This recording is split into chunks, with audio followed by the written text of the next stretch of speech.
Welcome to Vegas Live with Ninon. I'm Ninon de Rosa, and you know me for many years all over town with the entertainment business of Las Vegas.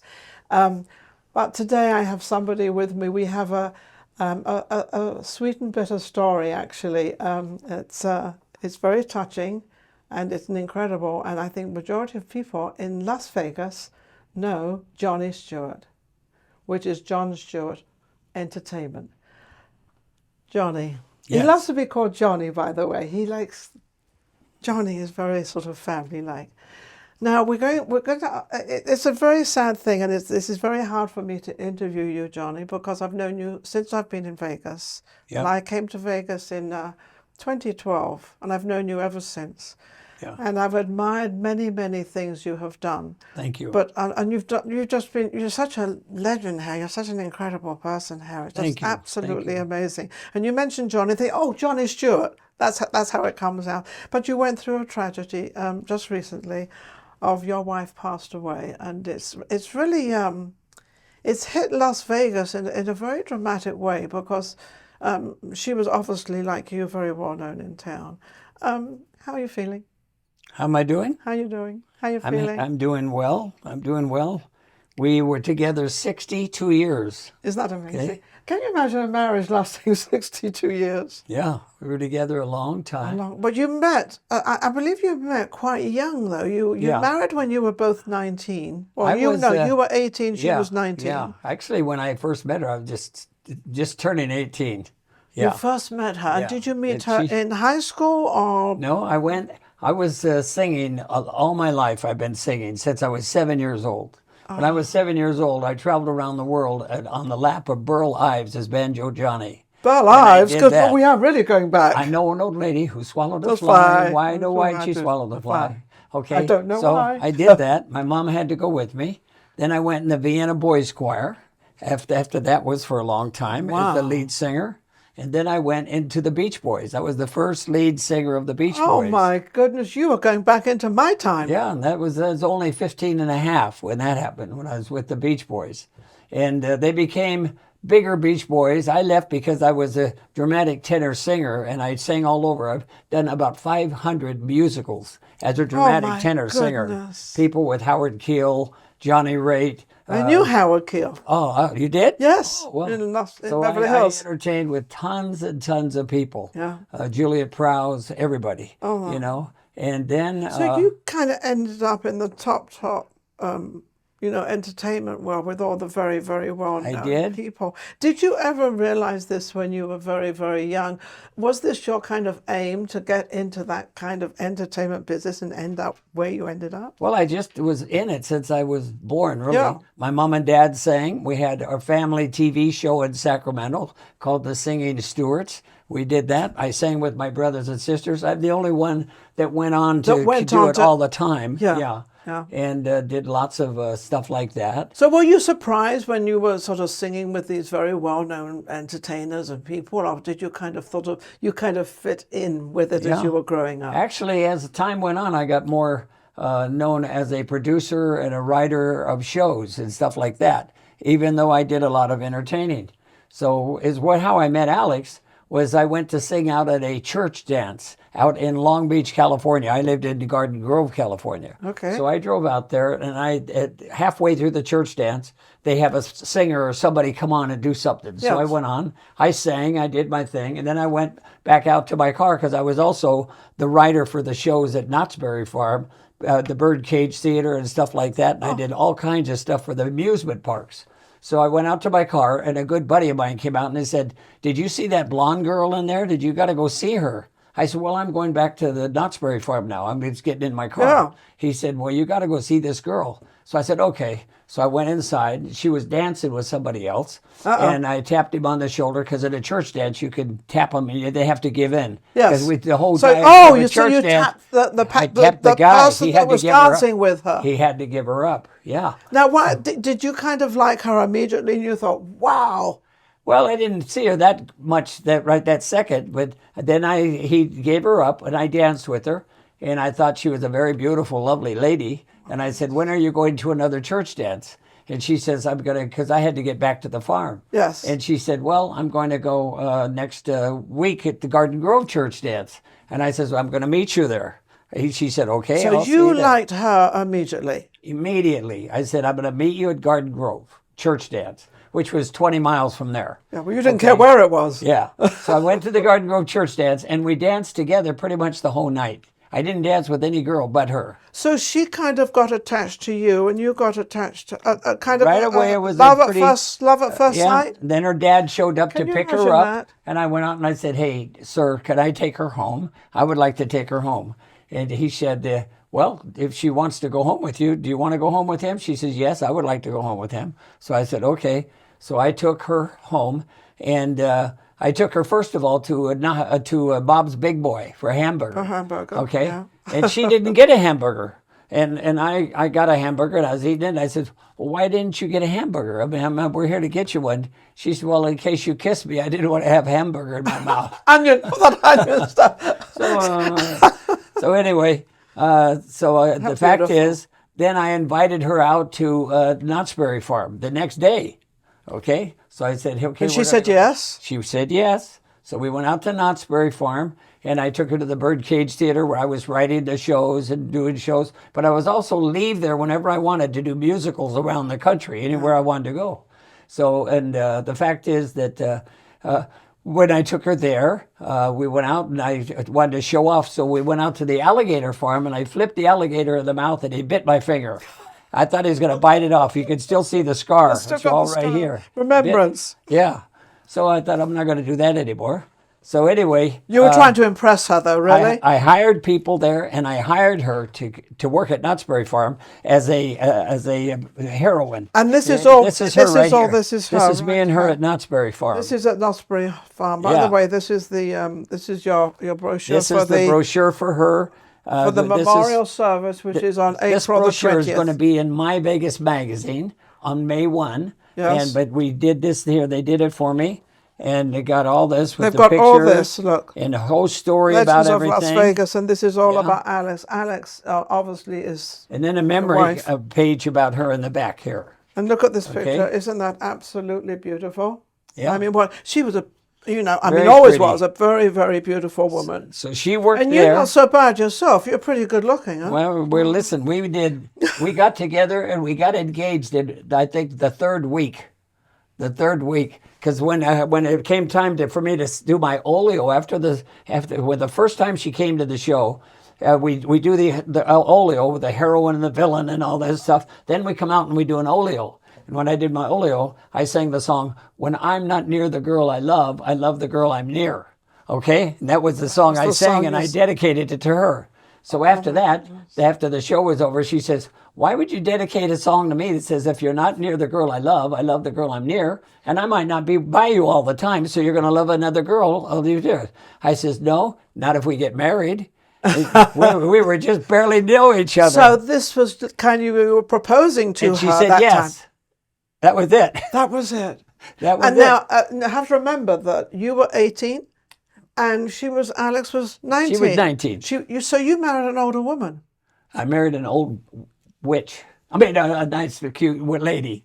No. He's just joking. You have to understand, he says a lot of these jokes. So don't take them the wrong way. So anyway, we went together, though, a year and a half because I was too young to actually get married right then. So we had to wait till 21? Well, my mom and dad wanted me to wait. No, I didn't wait till I was 21. Now, wait a second. Now, your mom and dad... I got married when I was 19. 19. So when you met this girl and you took her home, what did your mother and father say? Did they like her? And obviously they must have, because you married her. They loved her. Oh, yeah. They couldn't believe I was... Because I'd never gone steady with a girl before.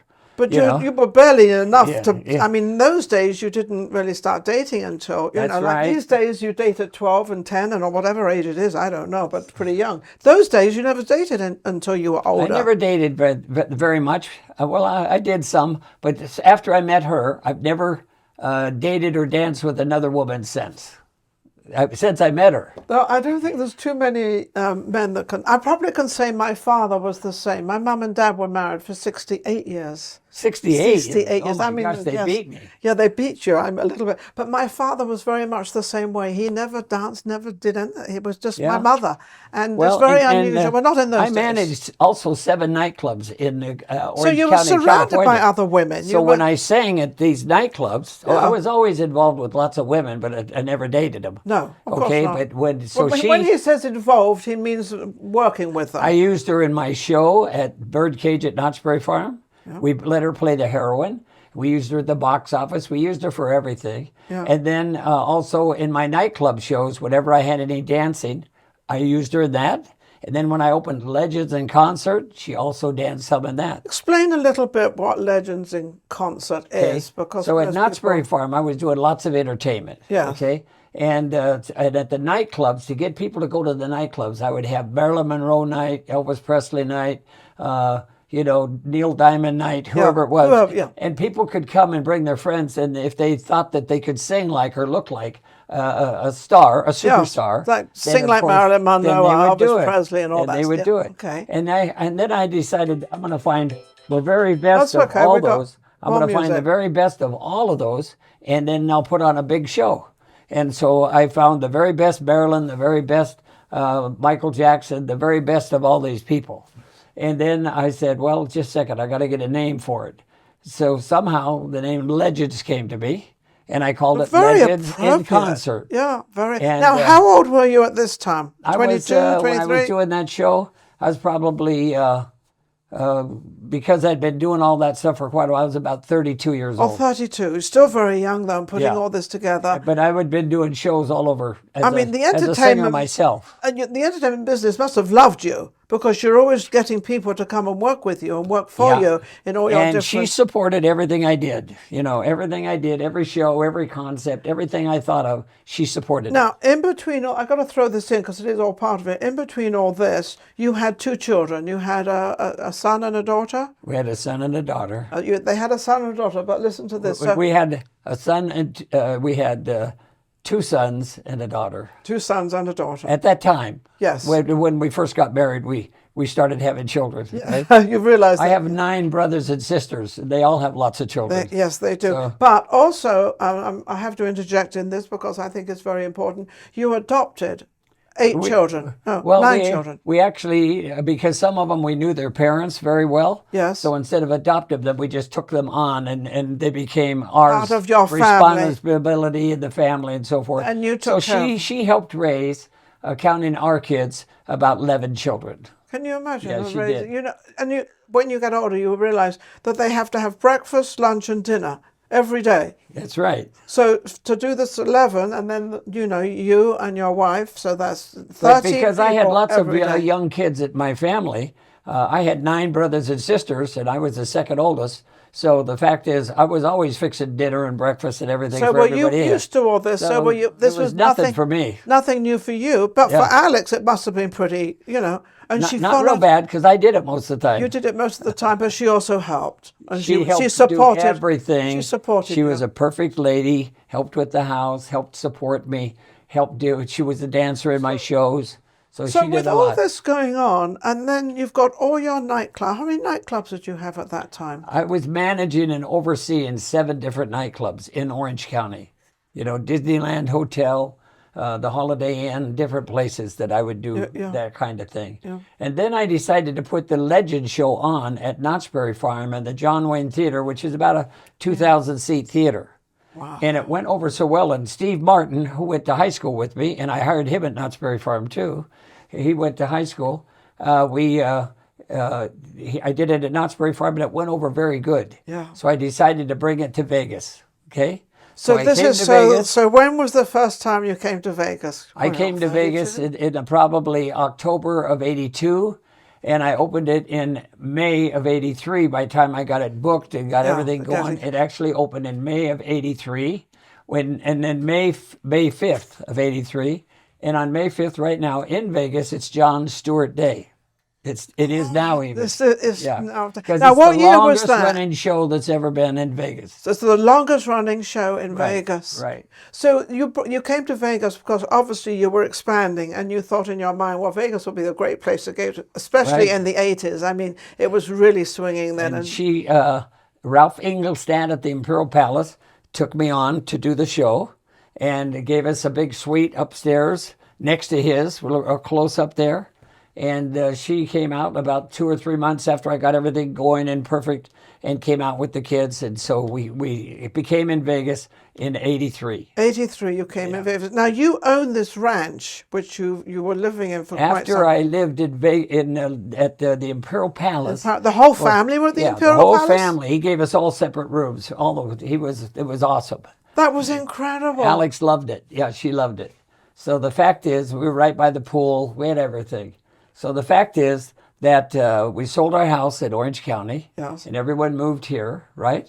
And then I started producing other legend shows because everyone wanted one, but it was doing so well at the Imperial Palace that they didn't want to leave Vegas. So I went to Reno. I was the first big opening show at Caesar's Palace in Atlantic City. I started going across the country. But keep in mind, I had been used to doing shows and traveling around, whether it was Hawaii or London. So this was nothing new to you? Because I've been doing it since I was a kid. So you didn't have to have any training or nothing for this because you knew exactly how to do it and what to do, how to do it. I would train whoever I was talking to. Yes. So you actually had people helping you run the situation, but you would make sure I would hire stage managers and people to operate the show. The show.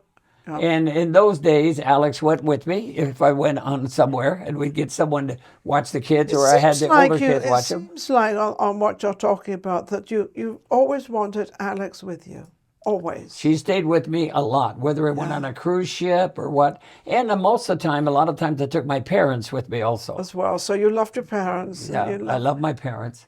And so we But you know what you did? You know, everybody in this world is gifted with something, whatever it is. But you were gifted with life, but you were also gifted with sharing it with other people. And I don't know if you realize that, but how much you've shared with so many people just by sitting and watching the show that you put together. If it helps a lot of people, the performers or whoever it is, that's great. It makes me feel good. Yeah, well, this seems to be your motivation of life, is to make other people feel good, because entertaining, and that's why I get so sad in Las Vegas, because not everybody appreciates the entertainers, and I do, because they are giving their talent like you gave your talent to so many countries and so many places all over. What was your, I'm sure there was many of them, your greatest experience that you look back and it's kind of something that stands out that you did? I think just the fact that every time I went and opened a new show, like right now in Berlin, Germany at the Estrell Hotel, it's been there 36 years now. Legends is still there.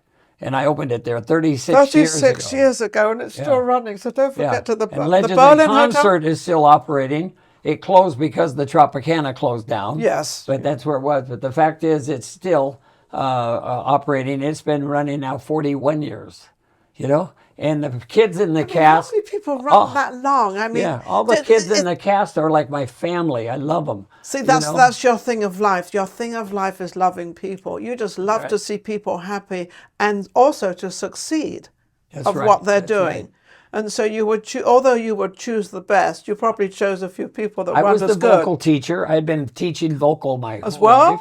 I actually taught all the kids wherever, if they needed it, right? Yes, if they needed it. Of course. Or I would try to help them improve whatever they had going. So I was really into it. So but this little lady supported me in everything I did. She was right there to support me. And if I had to leave, she understood that. I came back all the time, but most of the time I would take her with me. You would take her with you because you felt comfortable with her and you knew how she supported you. Right. And I think everybody needs a support, especially if it's going to be your wife. And there's not too many marriages that are like that. You know, I mean, my husband and I, yes, we supported each other. We did very well, like you. The same thing, because we supported each other 100%. That's good. And I think that's a big message we're going to put out there. Support, you know, you're married and your children, support each other. It makes life much better, doesn't it? So, and I started doing other shows too. I've probably created at least over 50 different style shows, all kinds of shows. All kinds of stuff. So what are you doing in Vegas now? You've got, I mean, you've still got this big name. In Vegas now, I'm doing The Piano Man, which is a tribute to Elton John and Billy Joel. Yes. I'm doing The Carpenters. All this is all at Planet Hollywood, a tribute to the Carpenters. I'm doing The Jets, which is a big family group. The Jets are amazing. Yeah, they're from a big family group from Hawaii that was very big in the 80s and 90s. Yes.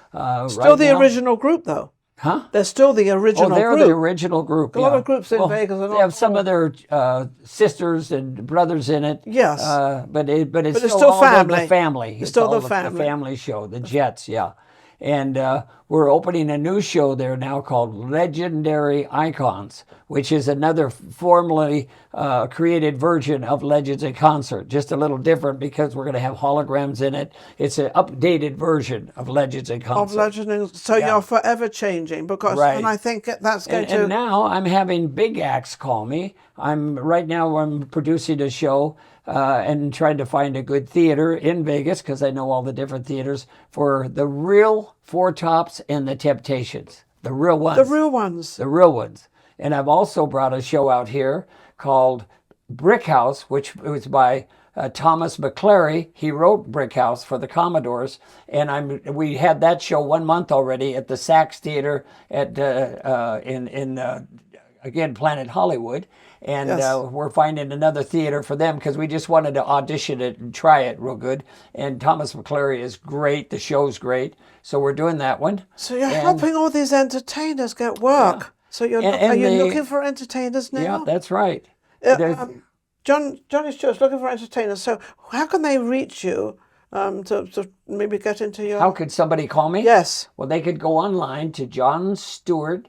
Anyway, online, my website is Johnny Stuart Entertainment LLC. No, I did it wrong. I did it totally wrong. Well, do it again then. It's Johnny Stuart Productions.com. That's it. I'm not too good at these phones and all the LLCs and all that stuff. Yeah, anyway, JohnnyStewartProduction.com. So if anybody was looking, to perform on stage, or singers or dancers, I think you I talk to a lot of people that come here, and I've had as many as 24 shows around the world, all at the same time.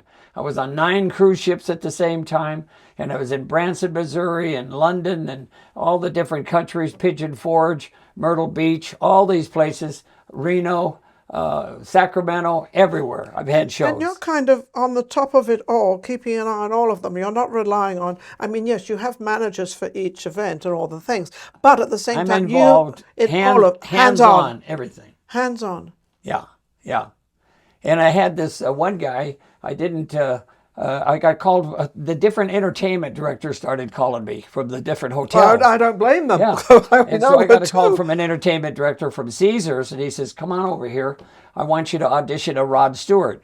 I said, well, send him over to my place. And after the show, I'll audition him. Yeah. He says, well, he would like you to come out by the pool, and he said he'll audition for you live. I said, well, do you want me to do that? He said, yeah, if you do it for me, I'd appreciate it. So you said, okay, I'll do Okay, I'll go do that. So I went out there, and he was out there sitting in a cabana with a bunch of girls, and he had just got out of the water. His hair was kind of wet and everything. And I said, is this the guy you want me to introduce to audition for me? He says, yeah. And then I said, okay, do you want to sing for me right now? He says, well, I'd like to be in your show, but tonight, why don't you come to my show? I'm in the Coliseum. It's got 4,000 seats in there, and you can see me tonight. It was the real Rod Stewart. See? So I thought maybe a lot of the real people are thinking they're going to lose their jobs, so they're auditioning for me. It was the real dude. Same thing happened with Kenny Rogers. He came and wanted to actually be in my show, and he was in the show. And he was in the... He actually came on with my Dolly Parton was in the show. So in other words, they also feel sometimes that they're not going to get booked. Oh, well... I think they think it's just funny, Yeah, they did I had my Dolly Parton go out and open Dollywood for Dolly Parton. Dolly Parton, and she sang the first 3 songs, and then Dolly Parton walked out and sang, anything you can do, I can do better. Well, that kind of thing. I'm not a singer. So anyway, we've been doing that kind of thing, and I've been doing these shows, and I'm still in the middle of doing it. I'll miss my little helper, my little wife that was helping me do it, and... But if any of you want to go get my Vegas magazine that's going to come out next month, you'll see this whole article. This is My Vegas magazine, as we know. And it tells everything about this little wife of mine and all the things that she did. This incredible marriage. I got to tell you one thing in there that she did that was awesome. So I'm sure it was many things she did that were awesome. She was driving down Flamingo Boulevard, and I had bought her for her birthday a white Rolls Royce. Convertible white Rolls Royce. And so she's driving down Flamingo, and she sees this mother and son out in a field in a cardboard box. So she stops the white Rolls Royce, goes out there on her own, which I would have told her not to do, but she would have done always it anyway. wanted to help people. Yeah. So she goes out there and says, I want you to come and get in my car, and I'm going to take care of you. So she brought them home to the ranch, and we had a guest house at the ranch, and she put them in the guest house, got them all cleaned up, showered, everything, got all cleaned up. They came and had dinner with us at night, and they lived with us for about 3 weeks for her to get them, him into school, and her to get the lady a job and all that stuff. But she did that kind of thing. That's what she did. picked people up and took care of people, you know. So she remained being humble. Yeah, she did. And you know, a lot of people out there, they make a lot of money, but they forget where they came from. Yeah. And that's something I think you have never done, I've never done. One of the kids she took on, when my child, I had a son that is the social service worker here in town. His name is Johnny Stuart, and he's got a master's degree at UNLV. Yeah. So we've absorbed the town and did what we could with our kids. So in his situation, I took him to school because he had cerebral palsy. And another kid came out and hit me with actually he was on a little bike thing that he was rolling around. And he says, are you my dad? And I said, why would it make you think I'm your dad? He says, well, because you said your name was John Stuart. And my dad's name was Stuart. And I said, well, I'm not your dad. And he had spina bifida, so he was paralyzed from the waist down. Yeah. So I said, listen, I'm not your dad. He said, well, tomorrow's my birthday. I was hoping you were my dad. I said, well, I'll take you to Disneyland tomorrow, okay? And so I said, okay. Goodness. And you had time to do that? Yeah, I felt, so my wife and I went and picked him up, and he was into a home that was for retarded kids because no one would take him because of his handicap. Yes. It was so severe. But that didn't mean to say his mind was... We took him to Disneyland, had a great day, took him back, and then when I took him back to his room, I came back to my car, and he came out on the porch in his wheelchair, and he says, good night, Dad. Good night, Mom. And I looked at Alex, my wife, and I says, what do you think? And she said yes. She said, take him. So you took him. And he lived with us till he was 42. About 5 years ago, he passed away here in Vegas. He worked for me in Vegas. But he was with us from the time he was 7 to 42. To 42. Yeah. That's an amazing story on its own, apart from all your other stories. Is there anything in your life that you haven't done and you would like to do? Is that? I mean, I can't think of any. I think time we would all like to do lots of things, right? Yes, we have lots, but on something special we're doing, because we seem to have covered a lot of ground. I've got to do quite a bit. Yes, you've done an tremendous amount. I mean, talk about being talented. If I could do something in my life that I haven't done that I would like to do, it would be to bring somebody back to life, and I'd bring her back. That's what I'd like to do. How beautiful that is. How beautiful. But it's been a short while since your wife passed. How are you coping? You seem to be, you've got the energy. You're covering up a lot. I and my family, we firmly believe in our Heavenly Father upstairs. Of course, yes. And I firmly believe that she's happily with her parents and other family members and people that we know. I think our Heavenly Father doesn't call it dying. It's just passing from here to another sphere. Yes. Yeah, well, because we talked about in another interview I had with you, we actually talked about not afraid of dying. I'm not afraid of dying, and you're not afraid of dying. We're just going to another place to start another life. It's going to be great. I just, so I just, you talk to her every day. day. I need to be there, though, to do her hair. So I've been and have makeup. And I got makeup. She does, you do, and also you do the cooking. Yeah, well, she did a lot too. Yes, I don't want you to think she was always working. She was a worker, whether it be in the yard or in the kitchen. She was always by my side and helping me and doing stuff. But she was 100%. She could do anything herself as well. Yeah, she was great. That's amazing. Yeah. But I do believe you asking how I'm coping with it. Yes, how we are all you? have to cope with the fact that life is short. Yeah. But we live eternally. Yes, we do. So therefore, we have to make sure that we get through it, do a certain amount of mourning and caring and missing. And so I talk to her at night quite a bit and so forth, so I can still visit with her. But we do know that life is short, and yet we live eternally. Yeah. And therefore, everything we do, we should think not what is good in this life, but what's good in the celestial life. And what you so can do that's up how there. I think. Yeah, and what you can do up there, how you can plan it, and how can you give. All the different things you can do. I think that, unfortunately for the younger generation, they're not brought up to share with other people and to help other people. And I think that's something that we really need to get out there for our younger generation, that it actually costs nothing to be nice to somebody else. That's right. Even if it's just to say hello, how are you? And, it's like I'll go on the checkout station when I'm buying food and everything else, and I'll say something, or they'll ask me, how are you feeling? I'll give them an answer. They start laughing. I said, that's what I want. I want to see you laugh. We're having a big event at my ranch. Yes. On the 20th of April, just 2 Saturdays away. Saturdays away. And that starts at 2 o'clock and it goes from till 2 to 6 o'clock. Yeah. Yeah. And we're going to have tons of entertainment, tons of food, tons of all kinds of things. And people that knew me or knew Alex and would like to do it, because we lived at the ranch for 29 years. I was going to say, you want this ranch. What is the address of the ranch? Yeah. Do you have the address? 2213 Rancho Destino. 2213 Rancho Destino, 89178. 89123. 89123. And it's at the Legends Ranch. And JT and Jackie, who were good friends of mine and still are the owners of the ranch now. And I brought in somebody else that's buying it now too. But we're all working together, and it's a big event center now. It'll be a great event. It's a great event center. Well, because you know so many people. Everyone is supporting me to support this lady, and we're doing a great thing out there, and it'll be a lot of fun. It'll be indoors, and the barn has been put over $1 million in it, and it's just gorgeous. The ranch is gorgeous. Yeah, there's plenty of room for everybody. Yeah. Plenty of room for everybody. But I think the greatest thing, if people go online right now, they can find a lot